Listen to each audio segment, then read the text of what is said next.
Hi and welcome back to CoastBoxOffice.com. In this video we're looking at setting up your agent. If you haven't already seen the overview video, then check it out. It's on our YouTube channel. It'll give you a broad overview of how the system works. But right now we're just going to look at how to set up your agency, which is perhaps the first thing you're going to do if you've got a subscription. If you haven't already, if you're just looking at this video to see how things go, you do actually need to sign up first. You do need an account, which can be either via Google or just an email address that you provide. This will step you through it. It's pretty simple. We only need some very basic information to get you up and running. But then all you need to do is just log on with the information that you provided. Again, we offer sign in with Google. However, this time we're just logging on with an account. And what you'll see is that there might be hundreds of events in the system, but you only actually see your own once you are logged on as an agent in the system. And if there aren't any, then you'll just see this basic CoastBoxOffice event here. You'll also see your menu across the top and also your agency name. In this case, the agency is just called My Agency, just for demo purposes. But we can see how we can change that, and obviously your user menu is across to the right here, where you can change your own personal details, and you can see that your level of user is agent. It says agent here. So let's take a look at setting this up. Now, you'll see if you click on seating, there is nothing, and there's basically nothing through the rest of the system. There is pretty much no information at all other than My Agency, which is the name of the agency. We'll bring that up now, but we'll just talk about this here for a second. This is where you can see your subscription and license information. You'll see in this case that the license has expired. We've done that deliberately. And once your license expires, your subscription expires rather, your events will not be visible publicly. So you can still see them and you can still edit them and you can still set things up, but they just won't be promoted in the system. And you need to be aware of that. So if your subscription is coming up for it's going to expire shortly, then you need to make sure you renew. Otherwise, all your stuff will just disappear publicly from the system. And also the number of seating plans that you have licensed is also available. Essentially, if you don't already know, the system license is based upon seating plans. So you can have any number of events, any number of venues, but the actual number of active seating plans that you have on sale is restricted to a certain number. So you might have, say, one venue, and you might have one allocated seating plan and one general admission seating plan. So that's 2 seating plans, and you want to sell on both of those, so you will need a license that covers you for 2. You might have 5 different venues, each with their own individual seating plan, and that's, again, 5 seating plans, or some of them might have different variations.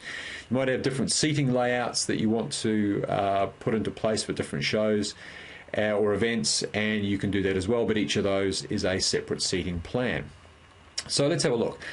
This is called My Agency. Now this will, first and foremost, when it's set up for you, it'll be your trading name. You can of course change it, but what we recommend you do is that you leave the agent name as your trading name, and if you want to trade, or at least I put a default phone number in there, let's get rid of that. But if you want to actually publicize your agency under a different name, and it could be under your theatre group's name, you might have a slightly different trading name to what you're publicly known as. In that case, you would create a brand. Now, there's no brand set up for this, for your agency, but we'll cover that in the next video, and I encourage you to look at the brand video because you do need to get very familiar with brands to make the system work. Essentially, everything hangs off the idea of branding. But for the moment, we just called My Agency. We can have a public email address, a public phone number, street address, basic information here about where you are located, your ABN, the time zone you're operating in, and then which is actually quite handy because it automatically sets the time zone for your event, so you don't have to set them up yourself. Once you've set it at the agency level, it just assumes that everything you're doing is in New South Wales. It just makes sure that everyone knows what time your events are, particularly if they're coming in from different time zones. Your brand, general information here about your agency that gets stamped on tickets. So there might be some general policy information, some COVID information, whatever you want to put on the tickets, that is pretty much consistent across every single event relating to your agency that you want to put on your tickets. So that's where that goes. It's optional, it doesn't have to be there, But certainly, the more information that you put in this system, I'll tell you right now that the better it works for you. It uses all this information to publicise what you do, and the more information you have, the better. Allow other agencies to share plans with me. That's off by default. You can switch it on, and that means that other agencies will see you as accepting seating plans. Now, you might have a partner arrangement with a venue, and they might make a seating plan available to you. It just saves you having to set it up yourself, but by default that's off. We'll have another video that looks at seating plans sharing when we get to that. Social links pretty much means what it says. Your web page for your agency, none of this is compulsory, but again, we recommend that you put in as much as you possibly can. Facebook, we do track Facebook pages, and that's because Facebook is just so popular in Australia, and it's also a great way of publicising your social media presence. If you have one, pop it in there, and we make sure that anyone that's booking or curious at least about your events is also made aware of how to reach you on Facebook. Terms and conditions and privacy policy is pretty important. We have our own terms and conditions and privacy policy here at CoastBoxOffice. They're both on exactly the same page, and you might have that too. But we do need to know where your terms and conditions and privacy policy is, and we have to have that up and visible in the system. And that's because people are doing business with you. They're not doing business with us. We're just promoting your events. They're doing business with you. So we need to have that information here. So if you haven't got something, we suggest that you do look at having those terms and privacy policy publicly available, and you simply just link to them here. You'll see this in various parts of the system, the custom URL, custom web address, and in this case it's just called My Agency, so coastboxoffice.com/a/myagency.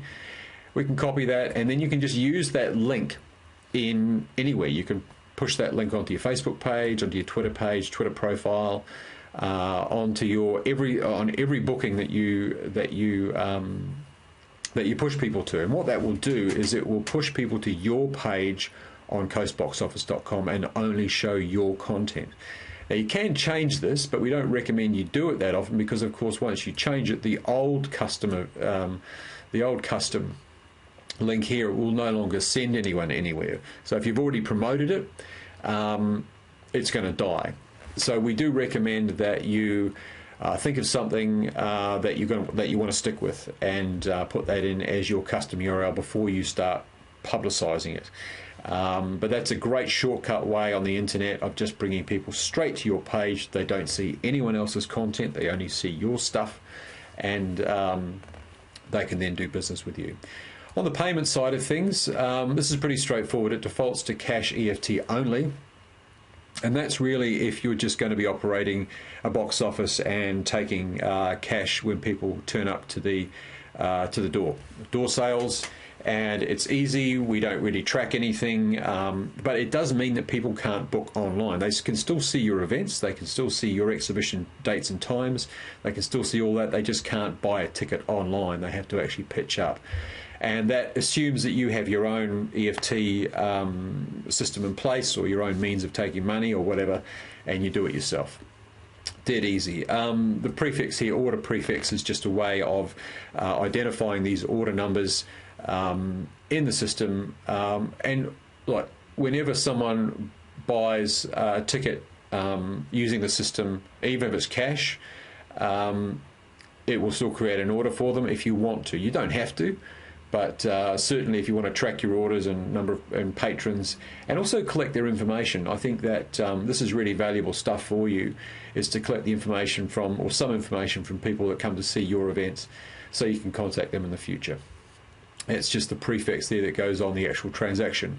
But to actually take orders online for tickets, so people can buy online, you've got to use, in this case we use Square. You can click on the Square button and that will take you to Square. Hopefully you're familiar with this. Great system.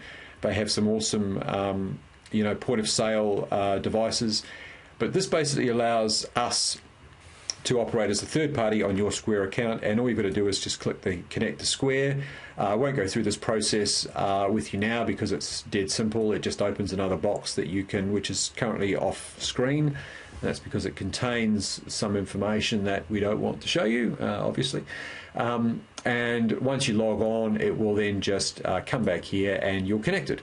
And it will step you through. There's one other step. It'll do it for you. In order to connect, you'll see once you are connected, there'll be a box that says test, and you can click it and it'll go, yep, you're in business. The thing to remember with Square is that the authentication only lasts for 30 days.